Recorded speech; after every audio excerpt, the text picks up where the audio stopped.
Boa noite, amados irmãos e irmãs. Eu saúdo a igreja com a graça e a paz de nosso Senhor e Salvador Jesus Cristo. Amém? Para mim é motivo de grande alegria estar com os irmãos nesta noite, nessa data tão especial em que vocês comemoram os 25 anos de organização de vossa igreja. Agradeço ao querido reverendo Valmir pelo convite e também ao conselho da igreja, e quero estender o nosso abraço a ele, a sua digníssima Rose e a toda a família. Que Deus derrame sobre vossa igreja bênçãos sem medida. Para mim é uma alegria imensa estar aqui, irmãos. Hoje eu saí de casa às 5h30 da manhã, né? Eu fui ao Rio de Janeiro pregar num congresso da nossa agência presbiteriana de evangelização e comunicação, lá na primeira igreja presbiteriana de Niterói. Para que os irmãos vejam como Deus está no controle de tudo. Eu pregaria ali às 10h30. Contudo, na hora que o nosso avião ia sair, houve uma pane no painel eletrônico. A gente estava para decolar. E aí apagou o painel do piloto. Nós tivemos que voltar. Eu falei, já era o Rio de Janeiro. E aí me mudaram e eu cheguei no Rio, desci mais uma viagem de uns 45 minutos até a primeira igreja de Niterói. Eu preguei ali de 11h30 até 12h30. Estivemos ali até 3h30 da tarde, voltamos para a cidade do Rio, e eu desci ali, ainda falei para o pastor, começa o culto que eu estou indo. Vocês falaram assim, nossa, o pastor da Unida chega atrasado. Não, não gosto de chegar atrasado, não, irmãos. É porque eu estava pregando em outra cidade. Mas que bom que o Senhor permitiu que nós aqui estivéssemos. Toda a glória seja dada ao nome dEle. Que Deus continue fazendo de vocês uma igreja bíblica, firmada nas Escrituras, que exalta Cristo, que abençoa o seu povo. Obrigado, pastor, pelo convite. Irmãos, abram comigo a palavra de Deus, lá no Salmo 126. Como dizia o pastor Valmir, eles são nossos vizinhos, literalmente, né? A Rose com a minha esposa Cleusa faziam parte ali das mães de oração desde quando nós chegamos em São Paulo, né? Nós viemos de Brasília para cá, mas eu estudei no JMC, sou contemporâneo do reverendo Donizete, que eu vi aqui que vai pregar aqui amanhã, né? Eu quero convidá-los a abrir comigo então esse texto e que se coloquem de pé, Salmo 126. Nessa data especial, o Senhor trouxe esse texto ao meu coração para expor-lhes e pregar a palavra de Deus. Salmo 126. Leamos todos em uníssono, vamos lá? Assim diz a palavra do Senhor. Quando o Senhor restaurou a sorte de Sião, ficamos como quem sonha. Então a nossa boca se encheu de riso e a nossa língua de júbilo. Então, entre as nações se dizia, grandes coisas o Senhor tem feito por eles. Com efeito, grandes coisas fez o Senhor por nós. Por isso estamos alegres. Restaura, Senhor, a nossa sorte, como as torrentes do Neguebe. Os que com lágrimas semeiam, com júbilo ceifarão. Quem sai andando e chorando enquanto semeia, voltará com júbilo, trazendo seus feixes. Pai de amor, nós damos toda a glória ao Senhor. Toda a glória seja dada a Ti, ó Deus Pai, Filho e Espírito Santo, porque só Tu és o Deus Santo, Santo, Santo, o único e verdadeiro Deus. Muito obrigado, Pai, porque Tu nos amaste antes da fundação do mundo e mandaste o Redentor morrer na cruz para pagar os nossos pecados. Te agradecemos, ó Deus, porque no momento oportuno de nossa história, o Espírito Santo nos regenerou para uma viva esperança, nos ressuscitou na alma, nos deu a fé como dom, e nós então cremos e recebemos a justificação, a adoção, a reconciliação, a vida eterna. Louvado seja o nome do Senhor. Te agradecemos, Deus, pela vida da Tua igreja neste lugar, porque ela é uma porta aberta pelo Senhor. Te bendizemos porque aqui tem sido pregada com fidelidade a Tua palavra. Teu povo tem sido edificado, Deus. Louvado seja o Teu nome pelo pastor desta igreja, seus presbíteros, sua junta diaconal, cada um dos membros. Ó Deus, que a igreja aqui no Jardim IP continue glorificando ao Senhor, sobre tudo e sobre todos. Agora, grande Deus, somente por Tua graça, porque não há mérito em nós, por Tua misericórdia, porque nos amaste, Pai, fala ao nosso coração. Abre o nosso entendimento, que nenhuma limitação humana, seja de quem prega, de quem ouve, nenhum cansaço, nenhuma fraqueza, nos atrapalhe de ouvir o que o Espírito de Deus quer falar por meio da exposição das Escrituras. Que toda a glória seja dada ao teu santo nome e que tua igreja seja abençoada por ti mesmo, ó Deus. Esta é a minha oração em nome de Jesus. Amém. A igreja pode sentar-se? Eu vou colocar esse celular aqui no modo avião. Jesus vai falar comigo no sermão, não é no celular. Queridos irmãos e irmãs, dentre todas as circunstâncias que democratizam os seres humanos, sem sombra de dúvidas, uma das mais marcantes é a adversidade. A adversidade não escolhe classe social. A adversidade não escolhe cor de pele. A adversidade não escolhe sexo. A adversidade não escolhe nem religião. A adversidade mora no barraco e de vez em quando ela visita a mansão. A grande verdade é que, na realidade, todo ser humano, no campo ou na cidade, vai enfrentar a adversidade. Se nós sabemos, irmãos, que nós, como Igreja de Cristo Jesus, enfrentaremos lutas deste lado de cá do céu, sábios nós seremos se buscamos as armas da palavra de Deus para vencer todos os desafios que o Senhor coloca diante de nós. A Igreja de Cristo Jesus vive dias muito difíceis nesse país. As pessoas estão se levantando contra Deus, contra o seu evangelho, contra a sua palavra. Pessoas se reúnem para insultar a Deus nas grandes capitais do nosso país, em plena rua, em praça pública, para zombar de tudo aquilo que antes a sociedade considerava que era certo, para profanar o casamento, a família e se levantar contra o povo de Deus e contra a igreja do Senhor. Nós enfrentamos dias tremendamente difíceis. E nós, queridos amigos e irmãos, não podemos olhar somente para as circunstâncias ou ficar nos lamentando nessa situação, porque o nosso Deus é soberano e Ele está no trono. E se nós estamos enfrentando dias tão difíceis como esses, o nosso Deus assim o permite. Então nós devemos pedir a Deus sabedoria para olhar para a sua palavra, para que Ele nos dê a sua graça, para que nós enfrentemos de maneira cristã estes dias de tanta adversidade.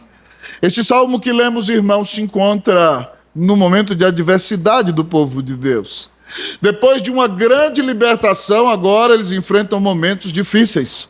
Se você se lembra bem da história do Antigo Testamento, o reino de Israel pecou, depois quando se dividiram os dois reinos, o reino de Judá pecou, e porque o povo de Deus não respeitou os sábados, os anos sabáticos do Senhor, não respeitou a palavra de Deus, não ouviu os seus profetas, Deus então manda o seu povo para o exílio na Babilônia. E eles permanecem ali 70 anos, conforme a profecia do profeta Jeremias. Mas depois de 70 anos é decretada a libertação daquele povo. O profeta Daniel, provavelmente já bem velhinho, na fase dos 80 anos, abriu a palavra de Deus e leu Isaías 44, 28 e Isaías 45 para o rei Ciro, para dizer para ele que 150 anos antes dele reinar, Deus tinha colocado na boca de Isaías que ele ia ser o libertador do povo de Israel. Então Ciro ficou muito garboso e orgulhoso daquela situação e decretou a libertação do povo judeu.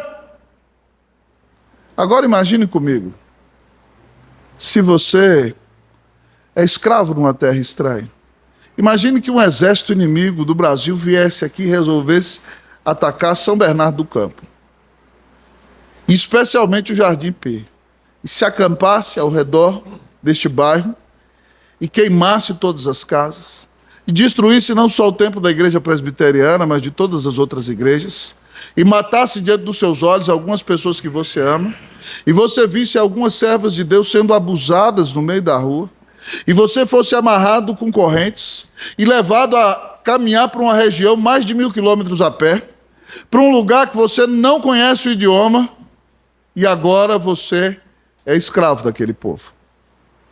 A situação do povo de Deus era muito complexa. E depois de 70 anos, ainda que eles tivessem prosperado naquela terra, dali surgiram grandes líderes como Daniel, como Mordecai, como Esther, mas eles eram estrangeiros. Depois de 70 anos, o rei decreta que eles podem voltar para casa. A alma deles se encheu de sonho e de alegria. Coração em festa. Então é organizada a primeira comitiva que volta para Jerusalém. E quando eles chegam ali, estão sob a liderança de Zorobabel. Depois de uma grande libertação, quando eles chegam a Jerusalém, eles ficam perplexos, porque o que sobrou das muralhas está no chão. O que sobrou das portas está queimado. As pessoas que moram naquela região estão passando grande necessidade. Então, depois de uma grande vitória, meses depois de uma viagem a pé, numa caminhada cheia de sonho, agora eles se encontram com a cidade totalmente destruída. Numa situação de uma terrível adversidade. Eles têm que não só reconstruir suas casas, precisam reconstruir aquela cidade, reconstruir o templo, reconstruir a nação pela qual o Messias virá ao mundo e dará a vida na cruz do Calvário para salvar o seu povo. E aqui, queridos irmãos, é nesse momento, provavelmente, que esse salmo foi composto. E ao olhar para a atitude do salmista, Deus fala conosco e nos ensina como vencer a adversidade. A Igreja do Jardim Pé está completando 25 anos. E ela é uma bênção nesse lugar. O pastor me disse que está aqui há 5. Mas certamente a Igreja de Cristo ainda vai enfrentar grande luta também nesta região. Como nós podemos vencer a adversidade? O nosso texto nos diz inicialmente como vencer a adversidade. Em primeiro lugar, ele nos diz: recorde os feitos do Senhor. Como vencer a adversidade? Recorde os feitos do Senhor. Vamos ler versículos de 1 a 3 todos juntos? O que diz o texto? Mantenha sua Bíblia aberta. Assim diz a palavra do Senhor. Quando o Senhor restaurou a sorte de Sião, ficamos como quem sonha. Então a nossa boca se encheu de riso e a nossa língua de júbilo. Então entre as nações se dizia: grandes coisas o Senhor tem feito por eles. Com efeito, grandes coisas fez o Senhor por nós. Por isso estamos alegres. Diante daquela situação difícil, a primeira atitude do salmista é recordar os feitos do Senhor. Ele recorda a grande libertação que eles receberam há poucos meses atrás. Quando o Senhor restaurou a sorte de Sião, quando eles receberam essa grande libertação, o que aconteceu? Ele recorda que quando Deus visitou o seu povo com restauração, eles voltaram a sonhar. Quando o Senhor restaurou a sorte de Sião, ficamos como quem sonha. Aquele povo que andava deprimido, entristecido, agora voltou a sonhar com reconstruir a sua nação e ser uma bênção nas mãos de Deus. Sonhavam com novas possibilidades. Mas aquele povo que vivia triste voltou a sorrir. Diz o texto que então a nossa boca se encheu de riso. O Senhor desenhou um sorriso no rosto daquele povo outrora deprimido. Mas aquele povo que quando foi para a Babilônia não queria nem louvar, porque em outro salmo eles dizem que nos salgueiros, às margens dos rios da Babilônia, eles penduraram as suas harpas porque não queriam cantar os cânticos do Senhor em terra estranha. E agora então eles dizem que a língua deles se encheu de júbilo. Eles voltaram a louvar ao Senhor por causa daquela grande libertação. Voltaram a sonhar, voltaram a se alegrar, voltaram a louvar. Mas se não bastasse tudo isso, o testemunho deles impacta todas aquelas nações que Nabucodonosor tinha levado cativas para a Babilônia, porque nenhuma delas recebeu de presente o decreto da sua libertação. Então todos aqueles que eram cativos na Babilônia de fato disseram: Deus ama o povo de Judá, verdadeiramente eles são o povo de Deus. Deus salvou esse povo, Deus tem um projeto com esse povo, Deus tem um negócio com esse povo, grandes coisas fez o Senhor por eles. E é por causa desta grande recordação que agora, diante de uma muralha destruída, de grandes lutas e dificuldades, que o salmista diz: é verdade, grandes coisas fez o Senhor por nós, por isso estamos alegres. Só pode se alegrar, querido irmão, no dia da dor.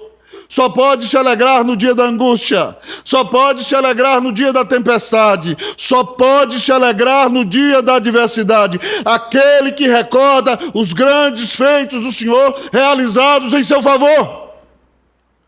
Se você quer vencer as adversidades da sua vida, você precisa se recordar de como Deus tem cuidado de você, de como Ele tem abençoado a sua vida, de como Ele tem sustentado você até aqui, de como Ele tem derramado graça sobre você. Quanta paciência o Senhor tem tido contigo, não é verdade? Quanta misericórdia Ele tem derramado sobre a sua vida. Nenhum erro que cometam contra você vai se comparar com os erros que você cometeu contra o Senhor. E ainda assim Ele é extremamente compassivo e cuida de você. Lembra de algum momento difícil da sua vida? Você pensou, agora não tem jeito, agora eu vou afundar. De repente Deus, com sua santa providência, veio e fez algo maravilhoso e derramou sobre você bênçãos sem medida. Lá em casa com Cleuzinha nós tivemos o privilégio de sermos missionários no Chile entre 2000 e 2007. Eu tive a grande responsabilidade de ser um pastor pioneiro da IPB ali no Chile. Depois foram muitos pastores, até aqui de vosso presbitério, o Ronaldo foi mandado para o Chile também. Mas nós ficamos 3 anos só nós ali. E houve um dia muito desafiador, amados irmãos e irmãs, porque nós recebemos missionários em casa e todos os nossos recursos acabaram. E eu, como pastor, sempre acreditei que quem me sustenta é Deus. E entendi que não devia pedir dinheiro a ninguém. E aí, num dia em que nós estávamos lá em casa, só tinha para o café da manhã o último pãozinho, a última manteiguinha, o último pedacinho de queijo, tinha até um presuntinho, reverendo. Né? E, de repente, eu levantei cedo aquele dia, eu falei, Senhor, eu não tirei minha querida lá de São Paulo, do emprego dela, da casa da mãe dela, para ela passar fome, não. Então tem misericórdia de nós, meu Deus, faz alguma coisa. 7 horas da manhã, quando 7h30 me telefona um diácono da igreja, o Christopher. Ele me disse, pastor, eu preciso passar na sua casa. Por que ele precisava passar na minha casa? Ele era noivo da Roxana. A Roxana era filha do coronel do exército chileno, Coronel Valentim. E eu fui pastor deles, e esse Coronel Valentim participou de um concurso e ganhou nesse concurso para ser líder de uma missão de paz na ONU no Oriente e foi morar em Nova York. Então ele trabalhava na sede da ONU em Nova York.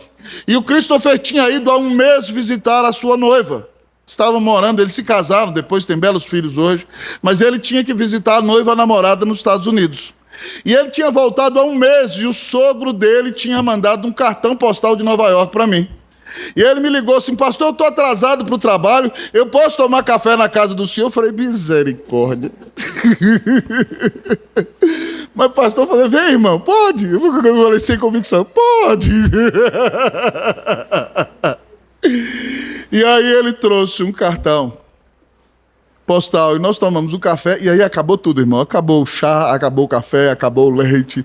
E eu sou muito pecador, né? O Senhor tem misericórdia de mim. Eu peguei o cartão, virei para minha esposa e falei assim, tá vendo? Ó, pelo menos um cartão a gente recebe. Oh, Deus, tem misericórdia. Quando eu abri o cartão, irmãos, ele tinha mandado há 1 mês. Caíram $100 na minha mesa. Pá, de dentro do cartão. E eu caí de joelhos na minha cadeira, pedindo perdão ao meu Deus e agradecendo por sua bondade, por sua misericórdia, porque Ele é quem supre as minhas necessidades. Ele é quem cuida de mim. Certamente você também tem alguma história assim para contar, mas mais do que esse tipo de história, quando recordamos os feitos do Senhor, nós temos que recordar que na plenitude dos tempos, Deus se fez homem, sem deixar de ser Deus. Deus tabernaculou conosco. Deus se vestiu de nossa carne, Deus se vestiu de nossa pele, sem deixar de ser Deus e sem pecado. Deus sentou-se em nossas cadeiras, comeu em nossas mesas. caminhou em nossas estradas poeirentas, falou alguns de nossos idiomas, pregou o evangelho para o seu povo, chamou os seus discípulos e estabeleceu a sua igreja, pregou a palavra para grandes multidões, abriu os olhos dos cegos e os ouvidos dos surdos, destravou as línguas dos mudos, levantou os paralíticos, ressuscitou os mortos. E no auge da sua vida adulta, Deus, homem, deu sua vida na cruz do Calvário para pagar os teus, os meus, os nossos horríveis, feios e tristes pecados. Jesus morreu na cruz e recebeu a ira de Deus no meu lugar. Como disse Isaías, o castigo que nos traz a paz estava sobre ele e pelas suas pisaduras fomos sarados. Quando ele gritava, Deus meu, por que me desamparaste? O mar da ira de Deus batia contra ele. O que o pecador impenitente vai sofrer no inferno, Cristo recebia a ira, representando a cada um de nós que pertence ao seu povo. E já perto então, depois de algumas horas crucificado, ele vai dar um brado para entregar a sua alma e grita, está consumado, e brada. Entrega o seu espírito, o véu do santuário se rasgou e a presença de Deus agora foi democratizada para gente de cada raça, de cada tribo, de cada língua, de cada nação que crê em Jesus. Como nós cantamos, Deus nos amou, Deus nos mandou, Cristo seu Filho amado, mas não é Natal, o resto você canta depois, né? Deus mandou Jesus por você. Preste atenção, Deus te ama infinitamente, a ponto de dar por você aquele que Ele tinha de melhor. Então recorde este grande amor. E recordando este amor, lembre-se que o Senhor estará com você todos os dias da tua vida, independentemente de qualquer aflição que você vier a enfrentar. Recorde o grande amor de Deus. Recorde que o Filho eterno de Deus deu a vida na cruz para te salvar. Recorde que todos os teus pecados estão perdoados. Recorde que das mãos do Senhor nunca ninguém jamais poderá te arrebatar. Louvado seja o nome do Senhor. Como vencer a adversidade? Recorde os feitos do Senhor. Que você não seja um desmemoriado. Que Deus te dê a bênção de recordar todas as bênçãos que Ele tem derramado sobre a tua vida. Em nome de Jesus, para a glória de Jesus. Amém. Mas talvez você me pergunte nesta noite, pastor, como vencer a adversidade? Em primeiro lugar, o texto nos diz, recorde os feitos do Senhor. Mas como vencer a adversidade? Em segundo lugar, o texto nos diz, ore por restauração. Como vencer a adversidade? Ore por restauração. Eu vou ler o versículo 4 uma vez e depois você lê a segunda vez. Diz assim a palavra do Senhor. Restaura, Senhor, a nossa sorte como as torrentes no Negueb. Vocês, irmãos e irmãs. Restaura, Senhor, a nossa sorte como as torrentes no Negueb. Queridos irmãos e irmãs, o Salmo nos ensina a orar por restauração. E dentro desse segundo ponto, a primeira coisa que ele nos diz é o seguinte, que para orar por restauração, eu preciso reconhecer que necessito de restauração. Ele diz, restaura, Senhor, a nossa sorte. Esse verbo para restaura no hebraico também pode ser traduzido assim, Senhor, traz de volta aqueles que ainda estão no cativeiro. Nem todo mundo tinha voltado. Jerusalém precisa ser reconstruída. É necessário que o povo de Deus esteja unido. O salmista reconhece a sua necessidade. Para orar por restauração espiritual em sua vida, você precisa reconhecer que as coisas não estão tão bem assim. Que você não é tão bom como deveria ser. Que você não tem dado fruto como deveria dar. Que você não tem sido tão piedoso como deveria ser. Que você não é o líder espiritual que deveria ser para a sua família. Que você não está glorificando a Cristo em todos os momentos da sua vida. Que você é pecador e precisa da graça de Deus.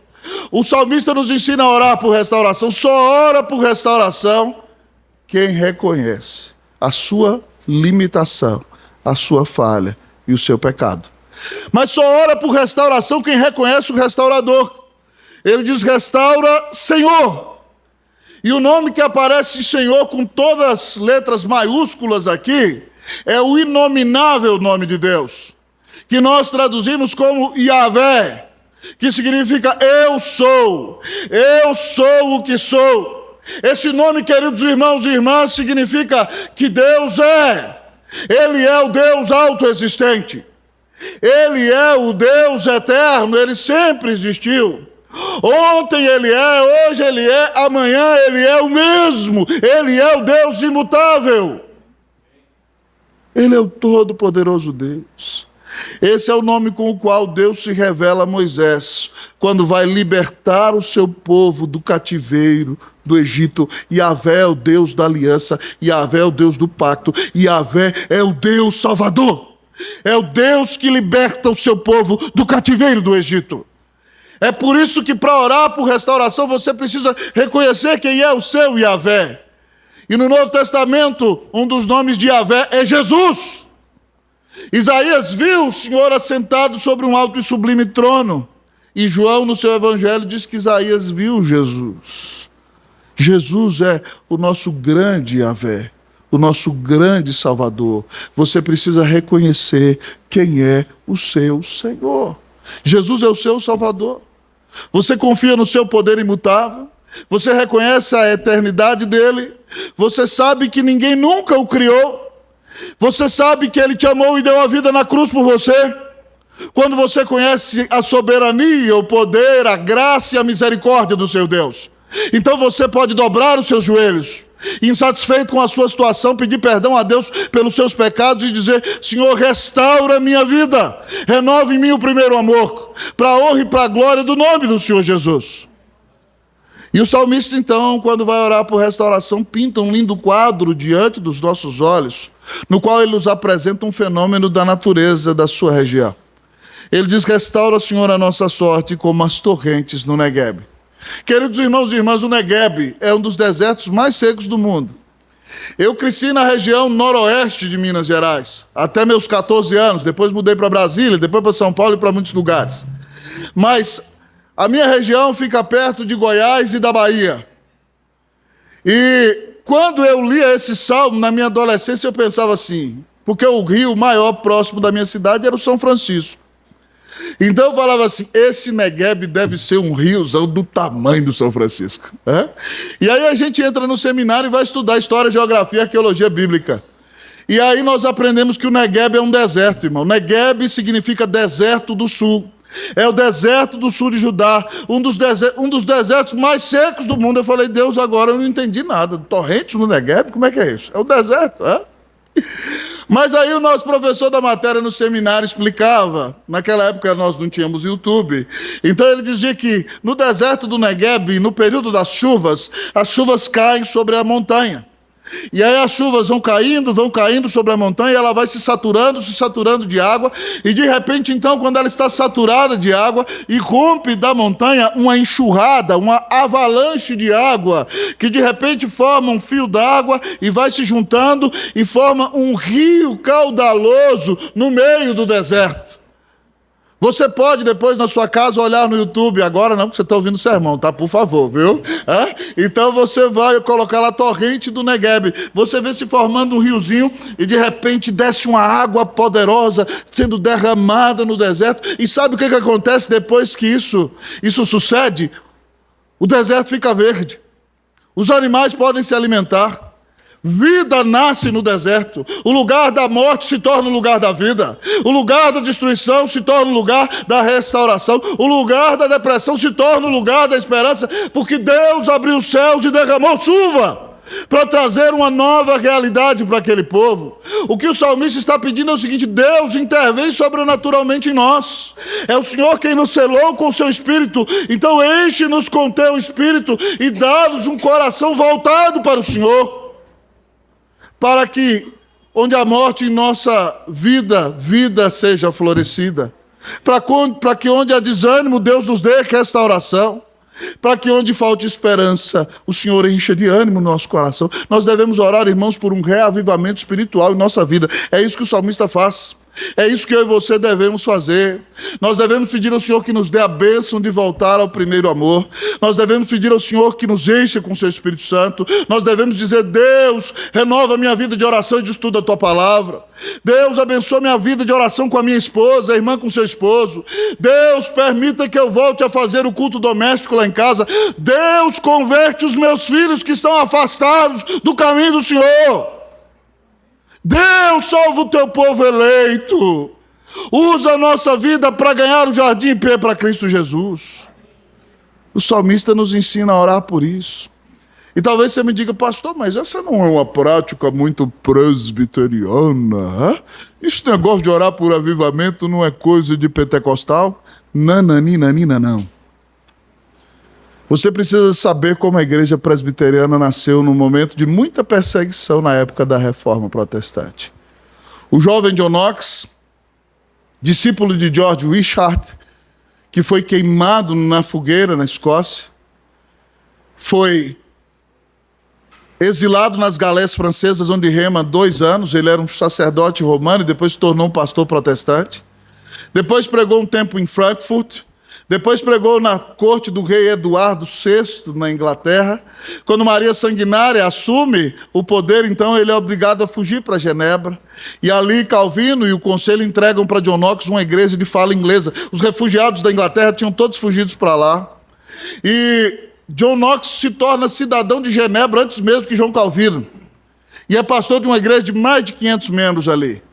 Mas quando Maria Stuart, uma jovem rainha romanista, assume o poder, os lords escoceses começaram a convidar John Knox para voltar. E ele volta no ano de 1559 e inicia uma campanha de pregação por todo o país. E assume o pastorado da igreja de Santo Egídio, em Edimburgo, chamada de St. Giles. E então ele começa a pregar ali. E ele é tão usado por Deus porque a rainha é uma mulher muito bonita, mas que seduz a muitos homens com a sua beleza. Inclusive tentou seduzir aquele pastor Coroa, que já tinha mais de 40 anos.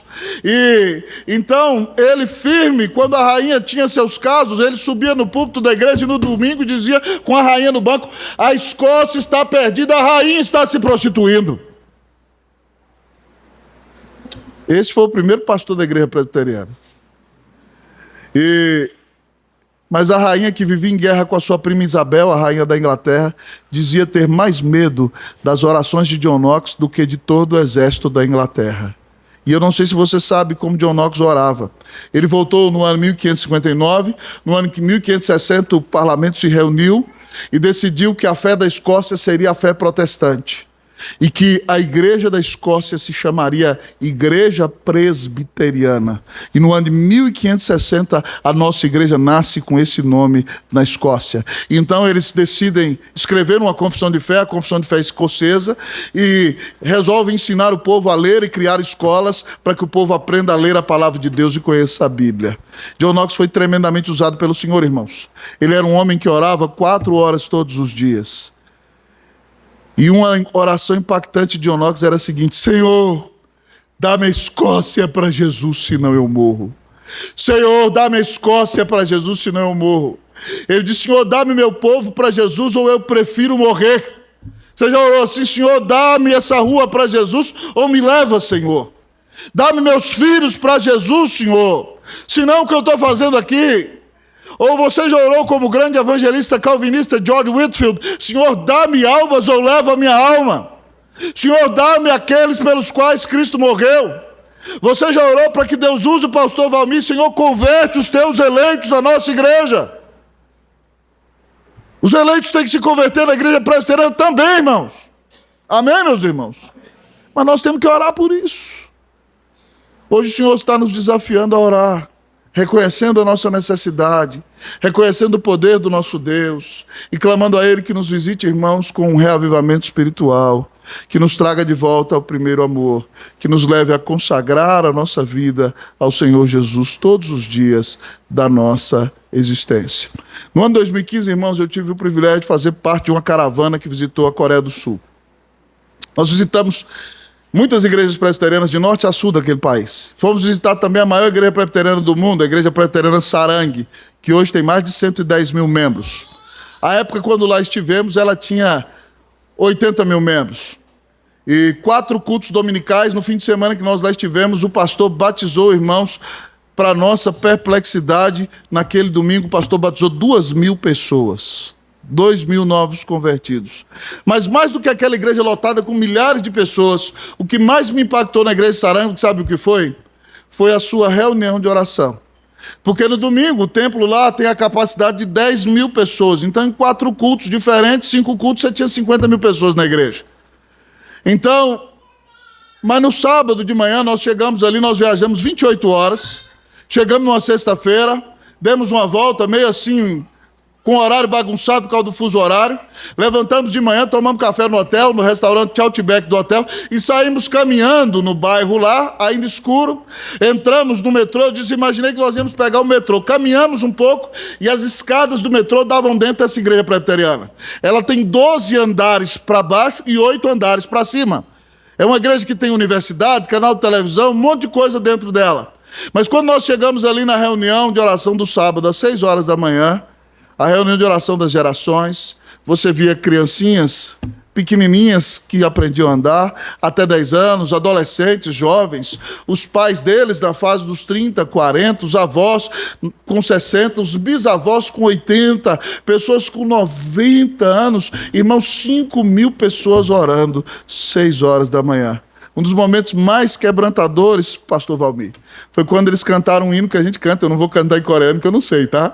Mas eles cantaram, conto esta história, cantando assim, Cristo na cruz foi morto por mim, e nós ali do outro lado do mundo. E o mesmo hino que nós louvamos o nosso Deus sendo cantado ali.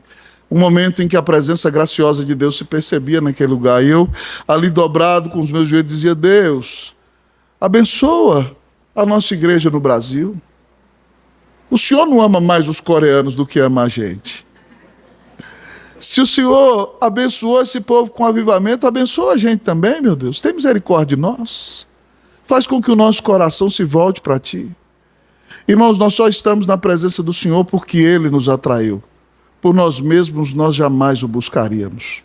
É por isso que nós então devemos pedir a Ele, Senhor, restaura o nosso primeiro amor. Faz de nós um povo de oração.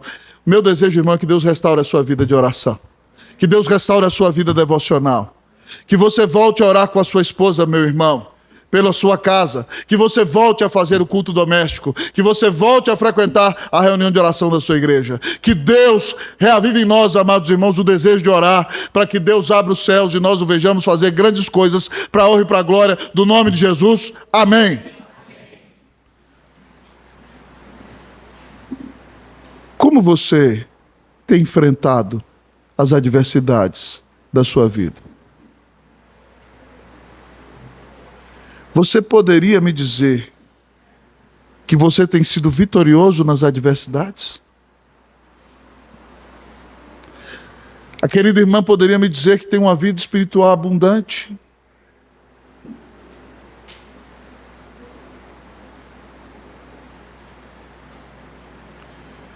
Nessa noite o Senhor nos ensina como vencer a adversidade. Pastor, como vencer a adversidade?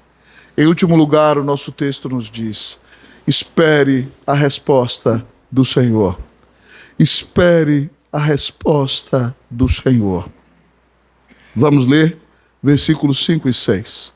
Eu vou ler o 5, a igreja o 6. Os que com lágrimas semeiam, com júbilo ceifarão. Vocês o 6. Quem está andando e chorando, enquanto semeia, voltará com júbilo, trazendo os seus feixes. Queridos irmãos e irmãs, esse texto é uma obra-prima de poesia hebraica. A poesia hebraica nem sempre rima os sons, os fonemas, os sons das palavras. Mas ela brinca muito com as ideias e com os pensamentos. E aqui nesses 2 versículos você tem uma grande demonstração de paralelismos e riquezas. Então, por exemplo, no nosso português, nós rimamos na nossa poesia os sons das palavras, os fonemas. Então imagine no dia em que o pastor Valmir foi pedir a Rose em casamento. Imagine que ele virou para ela e falou assim, princesa linda do meu coração, hoje é com grande satisfação que eu venho pedir a sua mão. Meu coração transborda de emoção. Eu quero ser o seu maridão. Venho te dizer que eu sou um partidão. Verdadeiramente sou um sincero cristão. Dá-me hoje a tua mão para que vivamos na presença de Deus em adoração.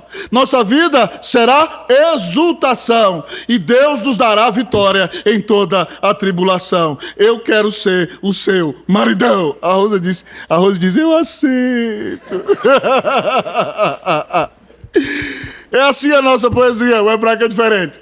Ele rima os pensamentos. E esses 2 versículos aqui, queridos irmãos e irmãs, tem pelo menos 4 rimas do hebraico, rimas de ideias e dos pensamentos. Primeira coisa que ele nos ensina é o seguinte, é que o crente sofre, o crente chora. Ele diz aqui os que com lágrimas.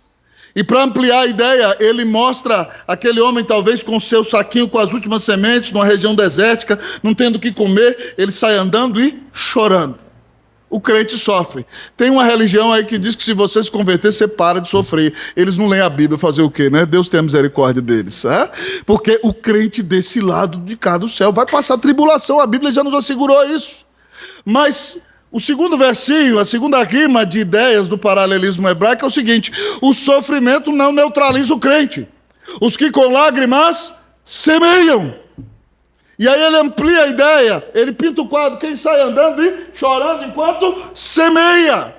Ainda que você sofra e tenha dias de luta, você continua semeando, você continua trabalhando, você continua firme na fé, porque você crê na bondade do seu Deus, você crê na misericórdia do seu Deus, você crê que Ele deu o Filho dele na cruz para te salvar, você crê que Ele não vai te abandonar. Então, meu querido irmão, não deixe o sofrimento te neutralizar, não entre dentro de casa, tranque a porta e se cubra com a coberta e diga, eu quero morrer. Pare com isso, Jesus morreu por você. Você pode continuar semeando, mesmo no dia da dor, mesmo no dia da tempestade. Mas a terceira rima diz que Deus nos dará a bênção da colheita. Ele diz que eles ceifarão. E para que nós entendamos a ideia, ele pinta o quadro com um homem cheio de feixes de trigo nos braços. Ele trará os seus feixes. Deus nos dá colheita. É claro, irmãos, que nós vamos ter a colheita lá no céu. E essa vai ser para a eternidade maravilhosa. Mas aqui Deus nos abençoa. Eu era pastor no Chile em 2013 e vim pregar numa conferência no Brasil, no interior de Minas. E havia um pastor ali que tinha uma liderança muito complicada na igreja e ele tinha resolvido renunciar à sua igreja e diz, eu não quero ser pastor, vou fazer uma faculdade. E aí os pastores, naquela conferência que eu estava pregando, estavam aconselhando aquele pastor. E aí ele diz assim, não. E aí um pastor mais velho virou para ele e falou assim, meu filho, eu sei que Deus vai te abençoar. Mas ele estava tão desiludido que ele disse, não, lá no céu Deus vai me abençoar. E aí um pastor mais velho daquele presbitério, disse para ele o seguinte, eu aprendi muito só observando, irmãos. Eu creio como Davi, no Salmo 27:13. Eu creio que verei a bondade do Senhor na terra dos viventes. Deus vai me abençoar lá, mas Ele também me abençoa aqui. Amém? Então nós não podemos deixar de confiar no cuidado e na resposta do Senhor, que nos dá a bênção da colheita, ainda no momento da dificuldade. Mas a última expressão, último versinho de poesia hebraica, além de dizer que o crente sofre e chora, e que o sofrimento não neutraliza o crente, e que Deus vai nos dar a bênção da colheita, é que Ele nos encherá de alegria. Os que com lágrimas semeiam com júbilo. A expressão hebraica aqui é saltando de alegria. E ele diz, quem sai andando e chorando enquanto semeia, voltará com júbilo. Eu não sei se você já viu judeu cantando e louvando, né? Mas judeu quando canta, eles cantam. Eu já vi judeus cantando aquela música que diz assim, Avenu Shalom Aleichem, Avenu Shalom Aleichem, Avenu Shalom Aleichem, Avenu Shalom, Shalom, Shalom Aleichem. Significa que a paz do nosso Pai seja sobre vós. E eles balançam suas vestes e batem seus instrumentos e celebram com alegria. Ainda que não conheçam o Senhor Jesus, imagine se conhecessem. O texto está dizendo que nós podemos nos alegrar no nosso Deus, na salvação que Ele nos dá, no grande perdão de pecados, nas bênçãos que Ele tem nos dado, na sua fidelidade, na sua bondade, no seu amor. Nós podemos saltar de alegria e nos regozijarmos porque Deus é bom, Ele nos ama, sua misericórdia dura para sempre. Querido amigo e irmão, não se desespere nas suas adversidades, porque como Paulo disse em Romanos 8,32, aquele que não poupou o seu próprio filho, antes por todos nós o entregou, porventura não nos dará graciosamente com ele todas as coisas. Preste atenção aqui. Se Deus já deu Jesus por você, Ele já deu aquele que Ele tinha de melhor. Você acha que Ele vai deixar de cuidar de você? Então, escreva bem na sua memória aquele hino maravilhoso que nós cantamos. Cante comigo. Deus cuidará de ti na tua dor, com todo amor, jamais te deixará. Deus cuidará de ti. Ele promete em Hebreus 13, eu nunca te deixarei, jamais te abandonarei. Louvado seja o nome do Senhor. Espere a resposta do Senhor. Eu quero lhe perguntar nesta noite, como você tem enfrentado esses dias tão difíceis? Você fica como aquela hiena que aparecia num desenho, alguns anos atrás, que dizia, ó vida, ó tristeza, ó azar. Pare de se lamentar, meu irmão. Pare de ficar lambendo as suas feridas. Deus te amou e deu o Filho dele para morrer na cruz por você. Como vencer a adversidade? Recorde os feitos do Senhor. Ore por restauração. Espere a resposta do Senhor. Que Deus te dê vitória sobre todas as tuas adversidades. Em nome de Jesus, para a glória de Jesus. Amém. Vamos orar ao nosso Deus. Você ouviu essa mensagem e disse, pastor, eu preciso aplicá-la na minha vida pela graça de Deus. Eu quero recordar os feitos do Senhor, orar por um momento de restauração na minha vida e esperar a resposta de Deus. Você quer que eu ore por você? Fique de pé em nome do Senhor Jesus. Nós vamos orar nesse momento. Oremos ao nosso Deus. Querido Deus, eterno Pai, nós te bendizemos ao Senhor pela riqueza da Tua palavra. Pai, que privilégio imenso que o Deus eterno fale conosco e nos tenha dado a Sua palavra. Pai, nós do Brasil nos acostumamos. Nós temos tantas versões da Bíblia, e até no meio reformado, nós temos Bíblia de Estudo Reformado, Bíblia de Genebra. Ó Deus, e nós nos acostumamos. Nos lembramos, Deus, daqueles irmãos nos campos missionários, quando recebem a Bíblia traduzida no seu idioma, eles abraçam a Bíblia, eles beijam a Bíblia. Eles dizem, agora Deus está falando comigo no meu idioma. E o Senhor fala conosco no nosso idioma, e nós achamos que é coisa de somenos. Hoje o Senhor falou conosco. E o Senhor nos mostra que quer nos dar vitória nas nossas adversidades. Perdoa-nos, Deus, quando nós olhamos para as circunstâncias. Perdoa-nos, Deus, quando nós olhamos para as nossas limitações. Perdoa-nos, Deus, quando nós, ó Deus, ó Pai, reparamos na força do mar. Perdoa-nos, Deus, quando nós tiramos os olhos de Ti. Perdoa-nos de nossos pecados, meu Deus, em nome de Jesus. Ó Pai, deixa-nos olhar para o Senhor, porque Tu nos amaste e mandaste o Redentor morrer na cruz em nosso lugar. E nessa noite o Senhor nos chama a recordar os feitos do Senhor. Ó Deus, ajuda o Teu povo aqui a trazer à memória o que lhe pode dar esperança, Senhor. Que as misericórdias do Senhor são a causa de não sermos consumidos, elas não têm fim, renovam-se a cada manhã. Dá-nos a bênção de recordar tudo de bom que o Senhor tem feito por nós e a grande salvação que o Senhor nos tem dado. Mas, Pai, não nos deixa contentar com a vida espiritual que temos levado. Restaura, Senhor, a nossa sorte como as torrentes do Negueb. Senhor, nós precisamos voltar ao primeiro amor. Deus, atrai-nos, ó Deus, para que tenhamos uma vida de oração séria contigo, de estudo da Tua palavra. Ó Deus, abençoa que nós oremos com nossas esposas, com nossos filhos, Deus, para que nossas famílias estejam prostradas aos Teus pés e resistam à tempestade, à maré que batem contra elas, Deus, ó Pai, nesses dias tão difíceis. Restaura a tua igreja, Senhor. Restaura o teu povo. Dá-nos a bênção de amar o Senhor sobre todas as coisas. Pai, mas quando a situação for além da nossa capacidade, deixa-nos esperar pelo Senhor. Sabemos que vamos chorar, mas não queremos parar de semear mesmo no dia do choro. Ó Deus, sabemos que o Senhor vai responder às nossas orações, para a tua glória, e nós queremos nos alegrar somente em ti, porque tu nos amaste e deste o Redentor na cruz por nós. Deus bendito, continua a abençoar a tua igreja nesse lugar.